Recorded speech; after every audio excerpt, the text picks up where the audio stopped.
Hello, guys. Welcome to the Funky Marketing Show. Usually I do this introduction on my own, but today I have my buddy Steven. It's his second time on the Funky Marketing podcast. We switched a little bit the topic of the podcast and the way we communicate went into more practical things.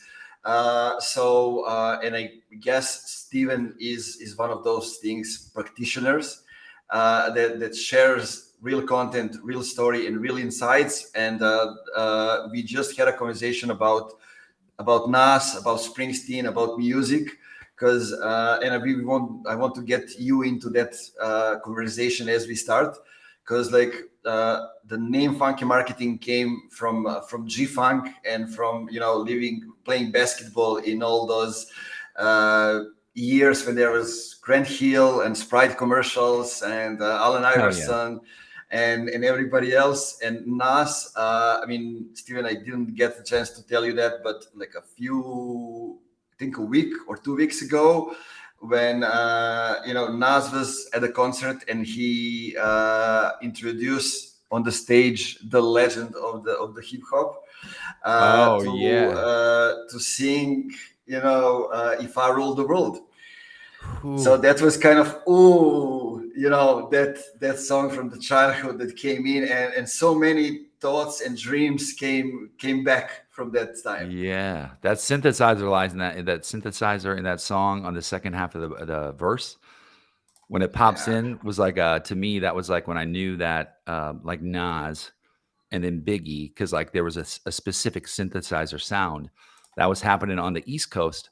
Although there was pockets of it, like Method Man and like Wu-Tang had dirty synth, like really dirty, and then there was like Timberland, like on the West Coast doing like the pop thing, and then there was the culture of Warren G, Snoop Dogg, that smooth, like they were borrowing stuff from the 50s and 60s, and I can see you on that funk because you had it on the West Coast, you had like that smooth operator. On the East Coast, you had more of like that Tribe Called Quest, like this kind of frenetic, very expressive thing happening. And I love that because I feel like that's, I don't know, take Chris Walker, for example, as he's kind of reigned supreme in terms of attention in demand generation. But you always have another one, and people always want to go like, no, I don't like this person. I like this person. And I think you and I were probably those kids who are like, I like the West Coast and the East Coast because I guess to me, they represent two different things. And I think that's a lot of what's going on right now is what I'm seeing with y'all in space. And I'm excited to talk about especially how it relates to music today, because I think there's so many commonalities. Yeah. And look, like the way I look at the whole global market now and the way I was looking at, East and the West Coast at the time, like as a kid from Serbia, I was just listening to music, right? Yeah. It's just music, whatever is good. Later, I came into, digging out stuff about what's the difference from the East Coast and the West Coast, but at the time, it was just okay to listen to, to the East Coast vibe and then play some Tupac, Yeah, Tupac. That's my girl's favorite artist. I always just say, if Tupac was alive, you wouldn't be with me. And she's like, no. And I'm like, okay, that's okay. That's okay. I'll give you that one. That's kind of true. Because he was a star at the time. Now we are, something different. But if you look at the business world, in other environments, we can go as a star. Somebody who's paving a path for something else to happen. And I always go back to the times when Tupac went out of the jail. He was like, I'm on a mission. And he just rapped 2 albums day and night. He was in studio just producing. And that's how he was able to have that many albums and songs in that short amount of time. Yeah, very few people know that. And they just think about the hit songs and the dance clubs. And so it's like coming from an authentic place, right? And those, I mean, you got another guy, other artists like that who have gone the other way in life, right? And I think a lot of that, when people get big and in business, if you think about like the ego that comes with that, I think feeling like you're on top of the world, but there's always people like nipping at you, trying to steal your thing, borrowing your style.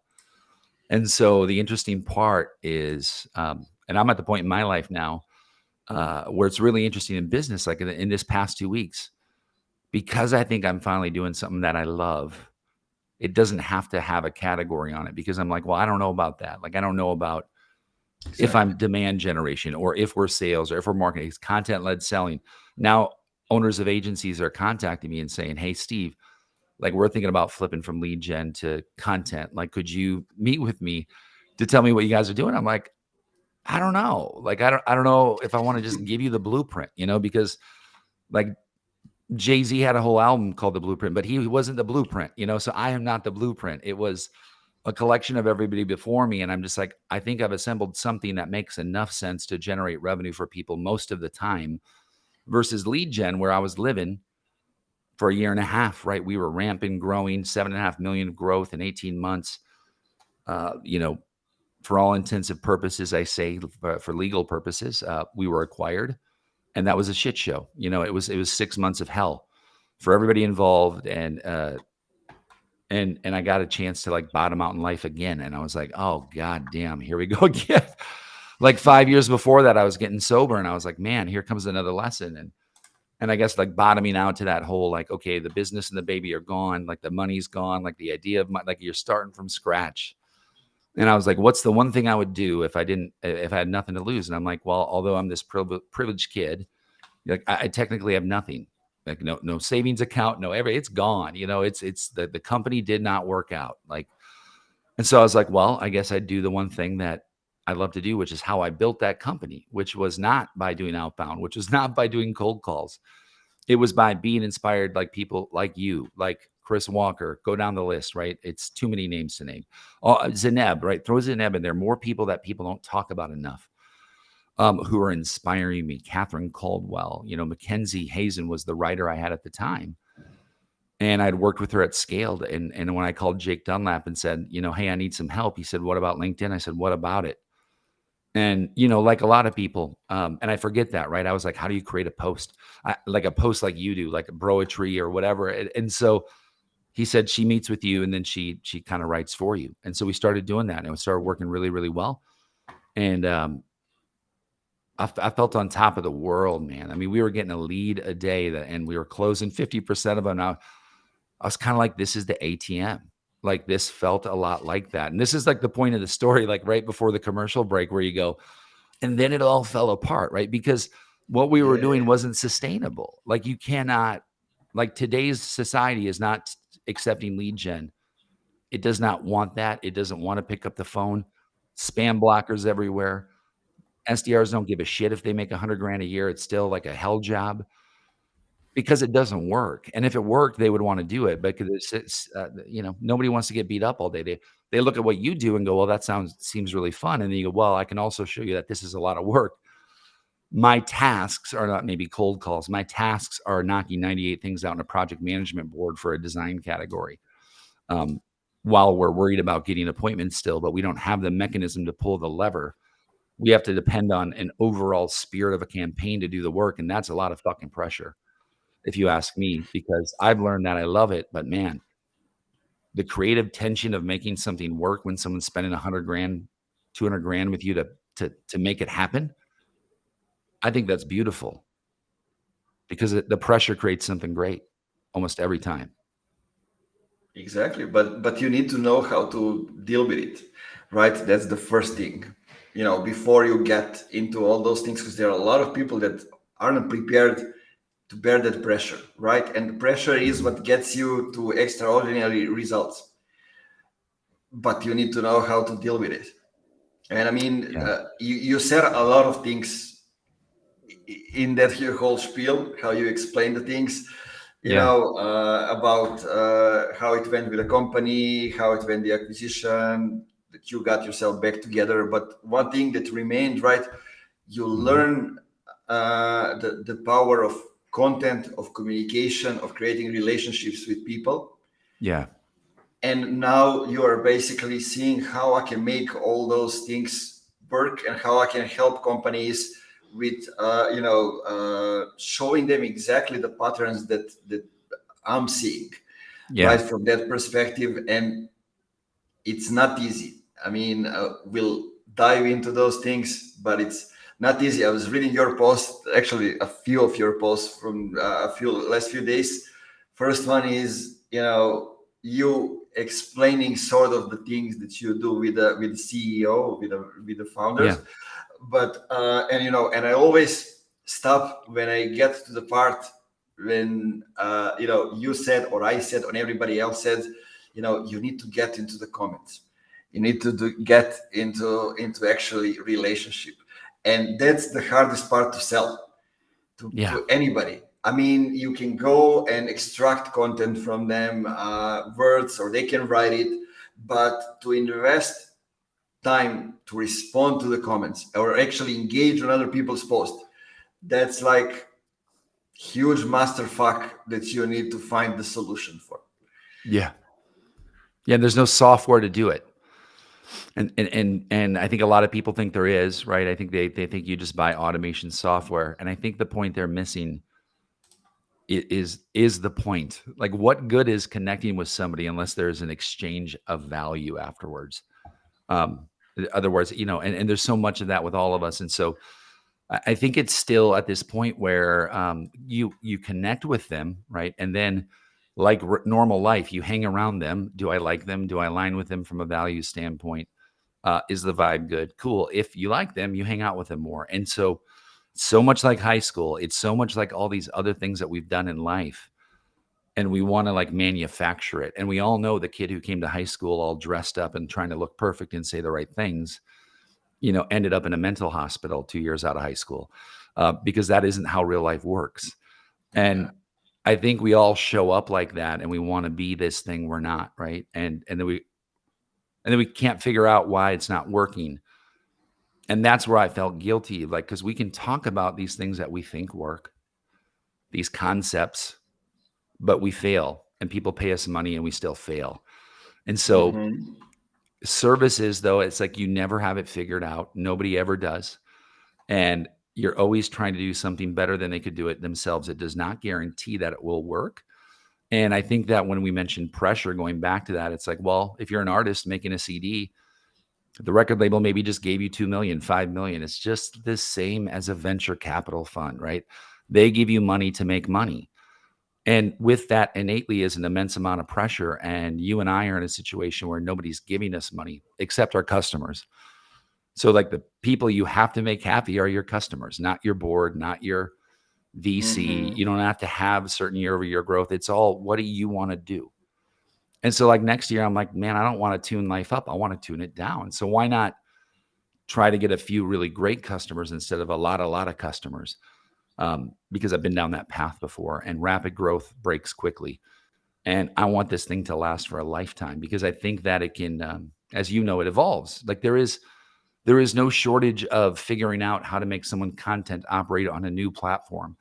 And I think being on that edge of that, well, I'm going into my 50s in a couple of years, man, I'm 46. Like I want to spend this next 5, 10, 15, 20 years or whatever, being able to apply all the mistakes that I made the first 25 to 30 years, because that's how you learn, brother. I mean, there's no other way to learn, is there? Yeah, I totally agree. I mean, I look at my path, and sort of like in the 90s here was a shit show. So like it was the Civil War and all kind of different stuff. And I always felt like, I'm 10 years behind. So when I finally got into the first agency, got into actually doing marketing for someone, not for myself, because I've been doing it before for myself. Yeah. Like I didn't sleep, because I knew like I had to make it up, and to learn faster than the others and grow faster than the others. And luckily I had, I was lucky enough to meet the right people to give me the opportunity to do that. But I go now and I look at people like, everybody wants things to work out in the first 2 weeks or a month or 3 months. And they want, if it doesn't work, then they switch to something else. Just like a relationship in real life, right? Like people do that to people too. Exactly. Yeah. Exactly. I mean, and you need to give some stuff time if you know that you are, going in the right direction. Just and like a there's no relationship, right? Third month is when you really settle in and you're like, I'm starting to trust you. I'm starting to feel exactly. safe with you. Month 2 sucks. You're like, oh God, I'm kind of stuck in this situation. And then you're like, just stick with me. And if you continue to align, like, and you get through there, it's really good, right? But to your point, man, it's the tension, and you're dating like 5 people at once. He's got 5 customers or whatever to keep happy. And I guess, woe is me, but I mean, it's such a fun thing. And I think you would agree that I never wake up. Well, I lied. That was a lie. I do wake up some days and go, I don't want to do this today, but then I just don't do it. And that's the difference, because I can't write great posts or, do a good job assembling a piece of content if I'm sitting there going, man, I'm scrolling through the feed right now. I'm feeling insecure. I'm feeling less than, like I'm not doing enough, right? I scroll past a Chris Walker post and this post and I go, man, I'm failing miserably. Like, holy shit, look at Yeah, these guys. Like, they have the you world see just dangling the by a string. reactions, you see everything. Yeah, yeah. And then you just got to be happy. And that's the tough part for me, is like, I didn't realize I wasn't happy before. Like, I thought I was, right? But I was like, no, because the only thing that would make me happy in that situation was like more growth, more money. And now I'm just like, okay, that doesn't work out. So why not just say, like, wouldn't it be great to have a company that you can make a really good living doing what you loved, traveling when you want to travel, if you want to travel, donating some of that money to good causes? And I'm like, yeah, that sounds like a pretty good life. And then I think it just makes you create better when you know that you're not tied to this race of this rapid growth. So I'm having fun settling into that stage now. And I'm learning a lot of the things I didn't know how to do. Like, we have a lot of freelancers, right, for video editing. And that process is, as you know, it is fucking hard to make really good video. And so, like, learning that process now, because I think that if I don't know how to do it and I just understand the strategy, I'm not doing it justice. To Hmm. understand what YouTube analytics means to a lot of salespeople is foreign.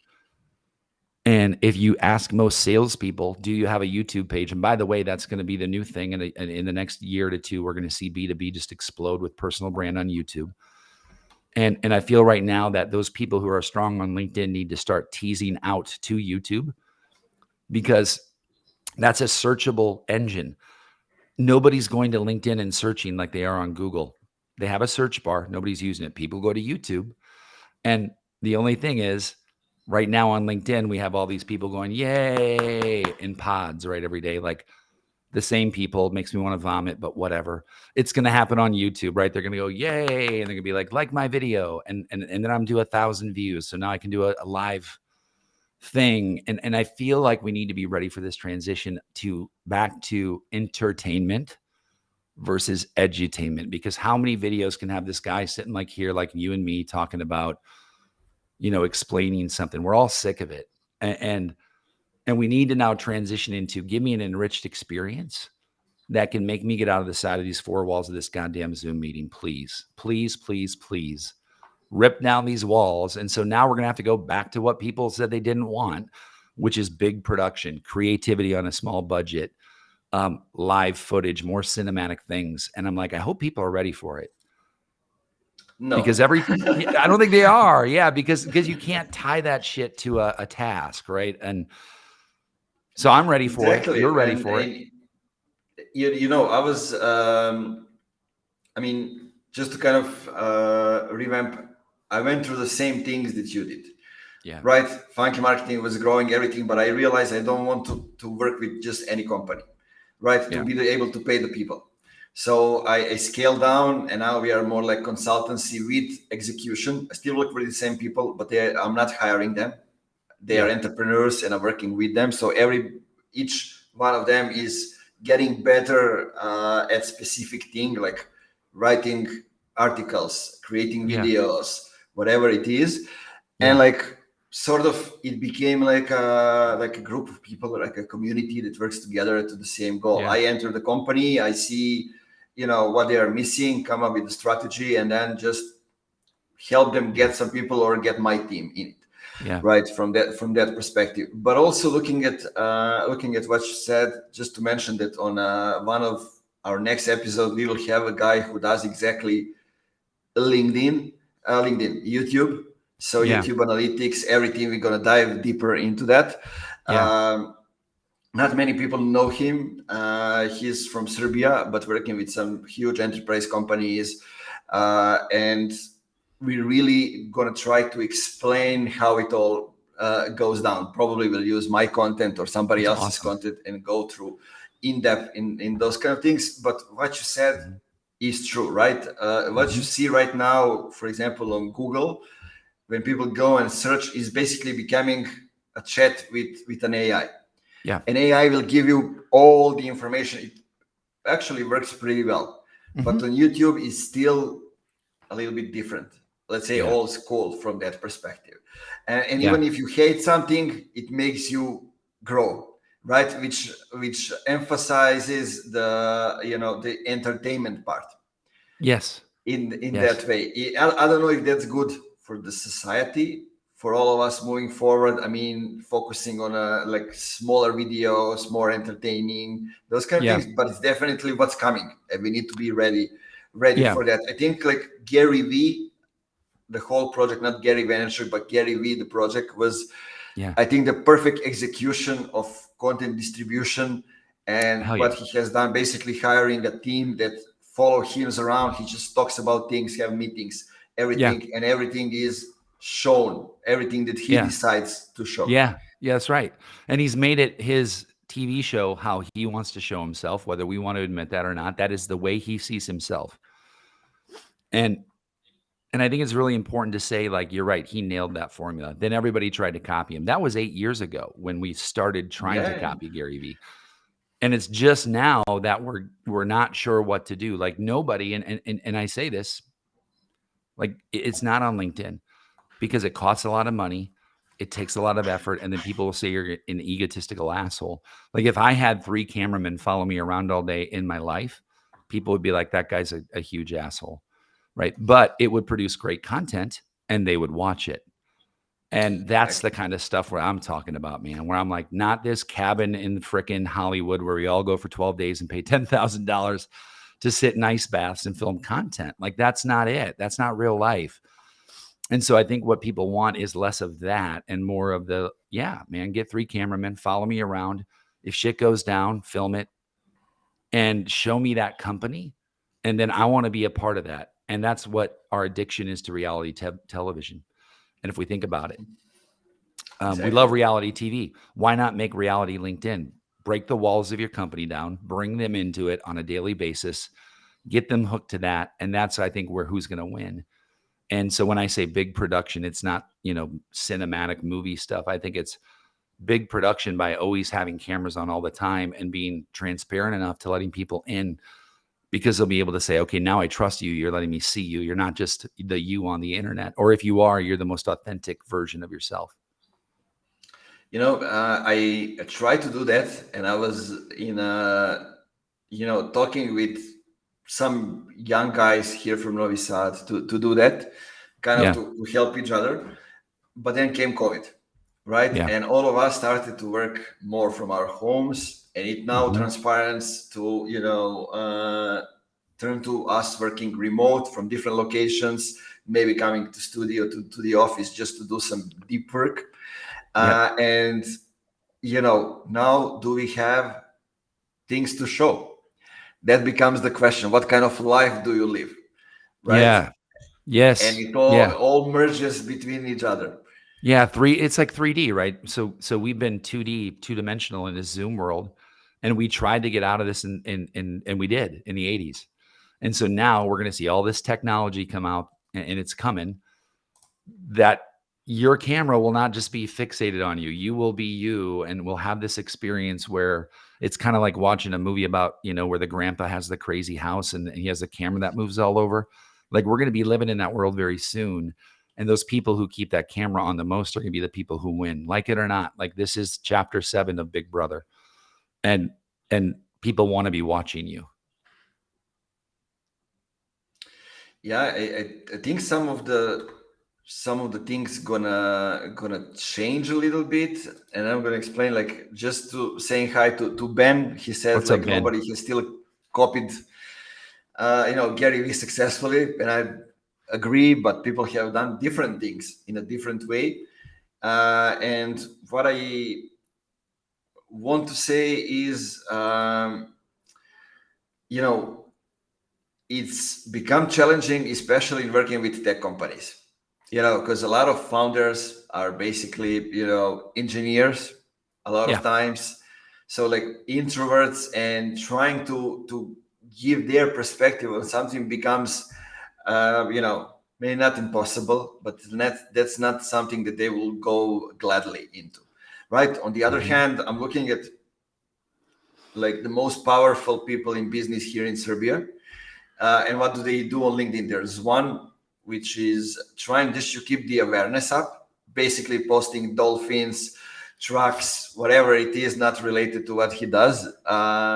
In a way, just his name pops up. That's the only thing that he cares from that perspective. And there's another guy who actually responds to comments and everything, who builds businesses and then sells them. And basically, he said in one interview, somebody asked him, do you actually respond to the comments on LinkedIn on your own? Right. And he said, yes. Do I type them? Maybe no, but I'm the one who's responding, because like the only thing that I have to do as you know, head of board, no, not even the CEO, he went above CEO. He said, my only thing to deal with is the vision, you know, where I you know, drive the company. And I get that from talking to you guys.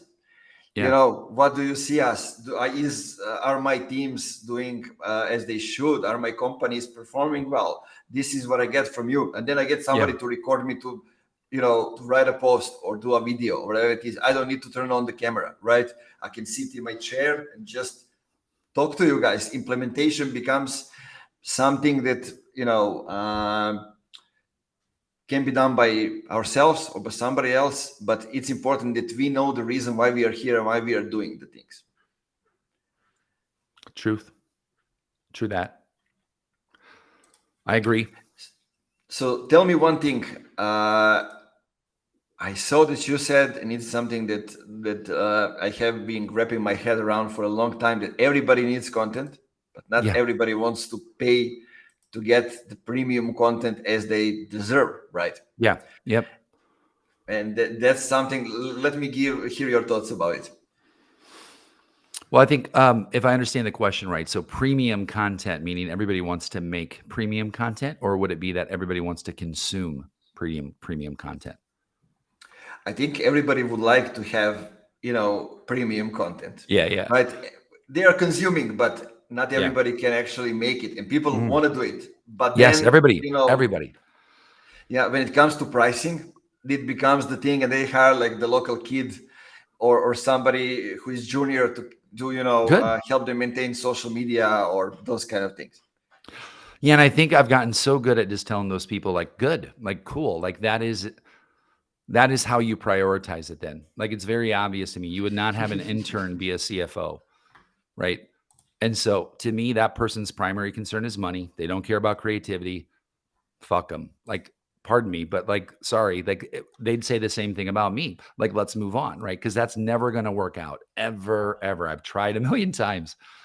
And so like when I feel like they understand, like, hey, I'm committed to get through the shitty first 3 or 4 months of figuring this out, because I trust and they have to say, and they almost have to look at me and say, I trust your creativity, because I'm like, that's what you need, because I'm going to be wrong. I'm going to go swing for the fences and we're going to miss, but you have to get up and try the next thing, because I have to be willing to tell you when it's not working. I have to tell you when you sound inauthentic. I have to tell you when you sound like something that you're not, because then otherwise I'm doing them an injustice by trying to make them this inflated version of that. Because I tried to do that to myself for 2 years, and then the real life version couldn't live up to that. And when you can't deliver as a company the things you talk about conceptually, you look like an asshat. And I've been there. And so like, I just caution them, don't do that. Do not overextend what you are. Just be authentic. Tell them we're still figuring it out. Tell them we lose sometimes. And then they're going to trust you. It's like, it's so anti-normal, But if we said like, hey, I fucked up more than I lost today, someone would be like, I want to do business with you. And you're like, what? But that's, I think you would agree, like that's what people ultimately will want. But the insecurities want to say, we've got this figured out. And engineers are some insecure people, let me tell you. Like they're introverted, but they're very controlling and they're perfectionists and they're extremely difficult to work with. And they know that. And so I feel like an engineer, like if they came into you today as a lead, I would look at it and always go 50-50. We just say we're not a fit. Or do we say, let's do it. Let's do it again. Here we go. Like, let's do a 90-day trial, and what is the ROI? And I'm like, man, I don't know. What's your ROI? Nothing. You never have one. Nobody has an ROI. Nobody on their website says, if you work with our tech solution, Snowflake, we will give you a 7x ROI, or you can get your money back. Because Snowflake fucks up too. Salesforce fucks up too.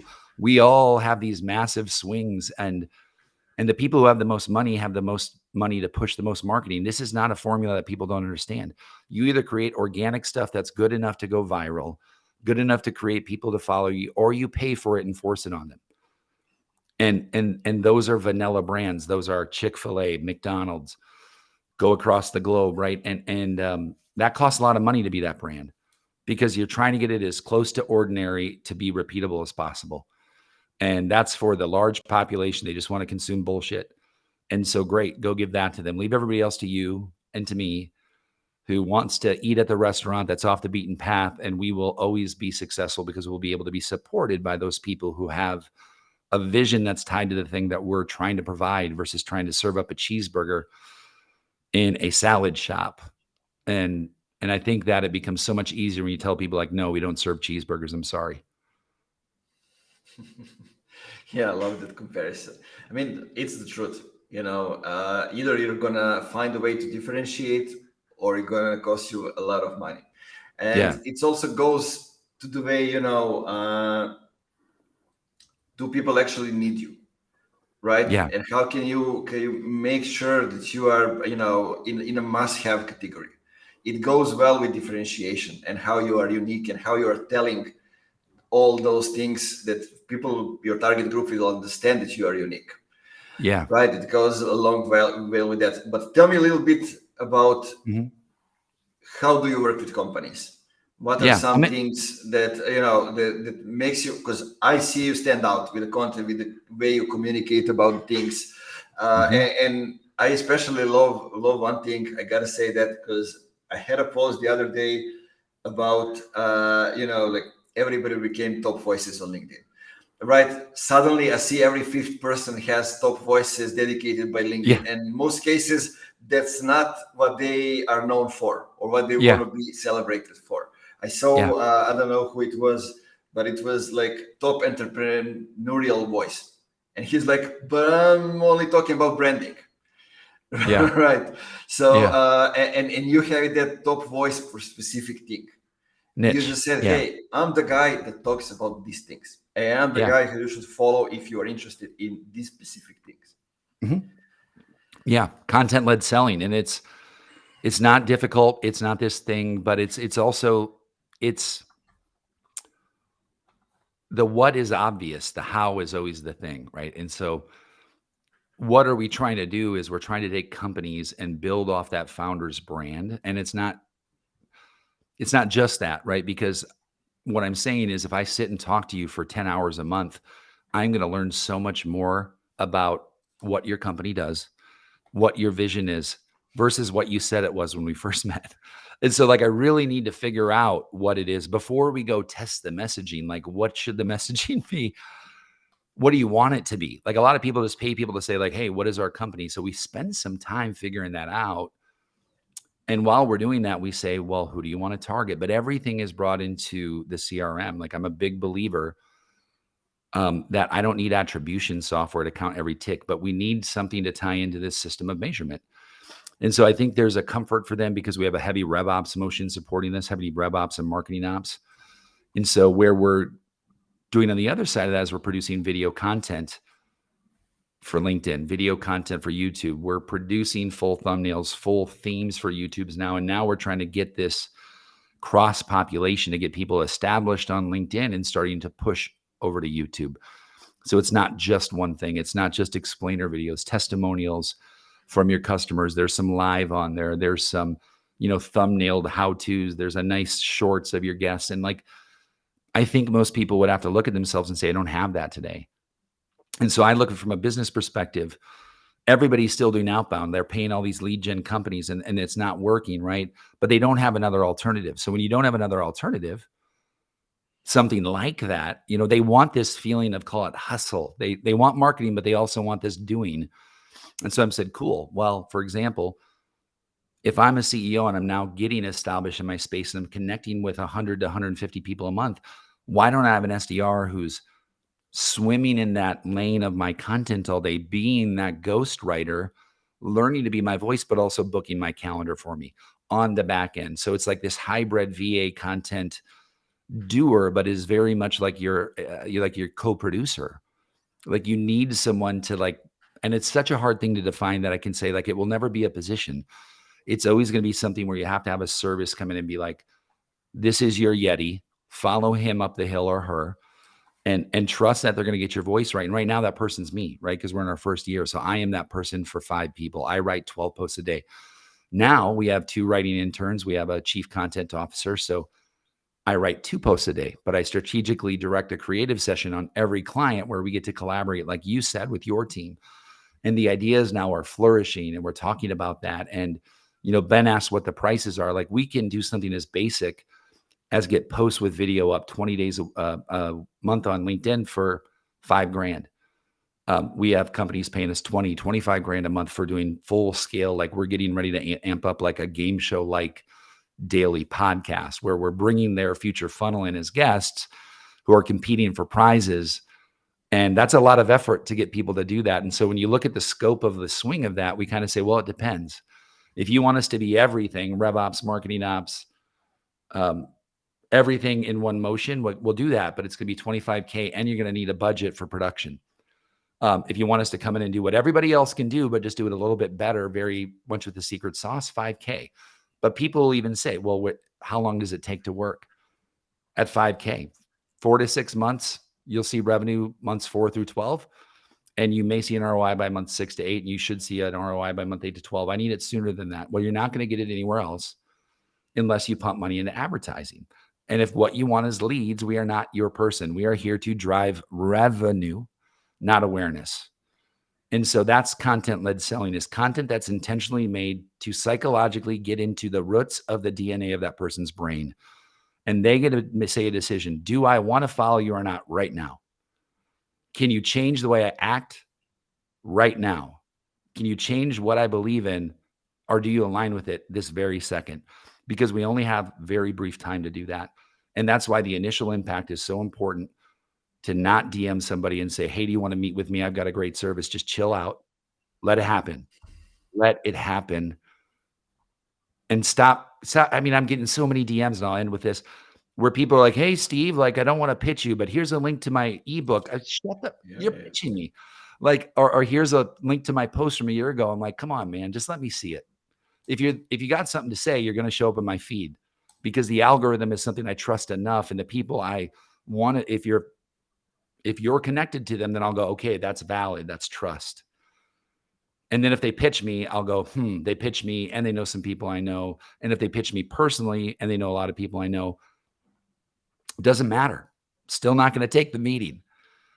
If I find you and I think you have something we might be interested in and we align, we will have a meeting when it's the right time, and you will be the first one I think of. And we all know that's true. We just scared that it's not going to be us. So we want to force it. We're these like thirst trap. We're just coming on so thirsty. It's just crazy. Yeah, I love what you said. Basically, just to come up with a few things, I usually say to the founders, because they also ask me, when can we get the results? When can we get ROI, right? And I usually say them, all depends what you have been doing before we started to work together, right? Because there are people that have been producing content before. They stopped for some way. There are people that have never engaged with anybody. Yeah. Over there. Or there are some people that have name outside of LinkedIn, and they just need to boost that presence by being present on LinkedIn. Yeah. So there are a lot of different ways, a lot of different varieties that people have been, wrapping their heads around it. But then, Yep. what the best you can do, you can help them become visible. And it Yes. depends on what they have been doing before. If you look at when the results are going to come. Yeah. And then they don't get in the comments too. And we all know, like, whoa, okay, then we need an SDR to be a commenter, right? Like, as long as we don't have time for it and we know we won't, then put somebody on it. Like, get somebody in the conversations that are already happening versus trying to start new ones. And that's where I think, like, if I'm this 22-year-old kid and I'm getting out of college, I might want $100,000 a year job if I could do that. That sounds fun. Like, that sounds like something I'm interested in, not this burnout, task driven, as Jade would call it, the task wheel. We're on the same thing as SDRs times 10. And until we stop the burnout, the CAC won't solve. The thing that true people care about, like, you're burning it on things that simply don't work anymore unless you're Gong, Outreach, Drift, who you need this row of 120 people and the same thing kind of happening. But don't forget, those companies all got there doing it what we're talking about. Gong got there on creative. They spent $1 million on a Super Bowl ad for awareness. And they got an ROI on that, by the way. And that's the thing, is they actually got ROI. And you see people like you talk about it, Devin Reed, and we're like, gosh, how many times do we have to talk about this to say nobody's saying they tried it and it failed? Nobody. But people are coming out here saying I ran a lead gen firm, I ran a performance marketing firm, and I failed every day. So, Exactly. I mean, look, I ask myself that question every day, like, how long should I repeat this? But yeah, then I was talking to somebody on a podcast, and he said, I don't know, remember who it was. He said, I will repeat it until the day comes that somebody comes to the discovery call with me and he has figured out the foundation, the basics. yeah, Right? Until I hear that somebody has figured it all out, I'm gonna talk about the basics, right? yeah, Because that's what people are missing. Usually, when we help them solve complex problems, it's the foundation where the root cause is.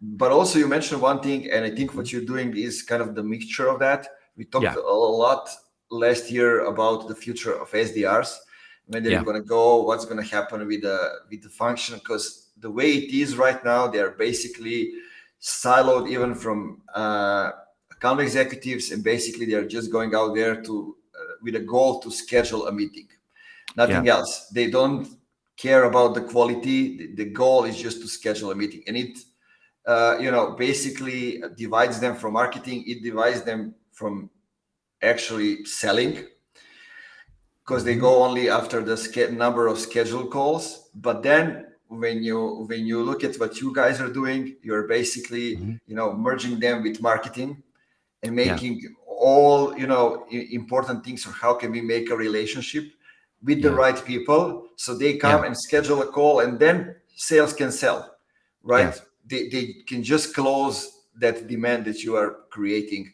all together. Think of it like this, and this is the simplest way to distill down what you just said in my brain. I can either go to McDonald's and get the same thing that tastes almost the same every time. Same ingredients, same to the millimeter, very predictable. I could then go down to the street and pay a lot more money to eat at a French restaurant, and it's a little different every time. And you're never going to get somebody from McDonald's to go spend money there and be happy about it. And you're never going to get somebody at the French restaurant, except once in a while on vacation, who's going to stop at a McDonald's and be happy about it. And so I think we've been so busy trying to convert people's taste buds versus trying to give them what they want. And when it's not right, just saying, hey, man, McDonald's is down the street. And that's what you're looking for. And there's no shame in it. There's zero shame in it. Like, you probably get fat or whatever, like it may be unhealthy or there's consequences, but you might get fat here too, because there's a lot of butter in French food.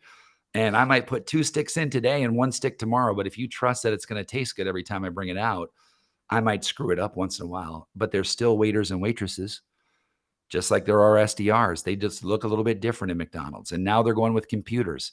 and automation, and the restaurants will not do that because I go to that to have an authentic exchange with a waiter or waitress. I say, what would you eat? And they say, you know what I'd take? These two. I don't like that. It's not that good. I say, thank you. I'll take that. If I go to McDonald's, I don't say, hey, which thing would you order? They're like, shit, I don't know. I get the quarter pounder every time. And so I think it's the easiest way to distill it down and just say, like, I want to be the French restaurant. I want to be that for the rest of my life. And I'll probably die in the kitchen of a heart attack. And I'm totally cool with that. As long as there's good music playing, I'm good. I love it. Love the way you explain it. And I wouldn't add anything else on top of it. Just maybe where can people find more information about you, about what you do, connect with you, and, start a relationship. Yeah, I want to open a French restaurant now, so I think I might change it all because I just think I convinced myself that I'm doing the wrong thing. But if you want to find me on LinkedIn, you can just type in Steve Schmidt. It's STEVESEHMIDT. My link tree's right there at the top. You can get to about 60 pieces of content from there. 90% of it's free. I have my whole course on there that I call SOS, which is a sales operating system. It's how do you function as a founder or at a very high level as an SDR into content-led selling. So people say all the time, hey, Steve, what's the playbook? I'm like, if you really want to know, you would have gone to YouTube by now and see that I have all of it there for free. And I'm like, you don't get it if you're not searching there first, then you shouldn't do this. Because you don't know content if you're not on YouTube. And I'm not, and I'm excited to see your guest on that. So I appreciate you having me on, bro. I had as much fun as you do. And sorry if I talked too much. I had 6 cups of coffee before we talked. No, that's exactly what I wanted you to do, to talk more. So it's all good. It's Cheers. all good. Ben, thanks for being around. Ben, in the comments, Ben Kazanik.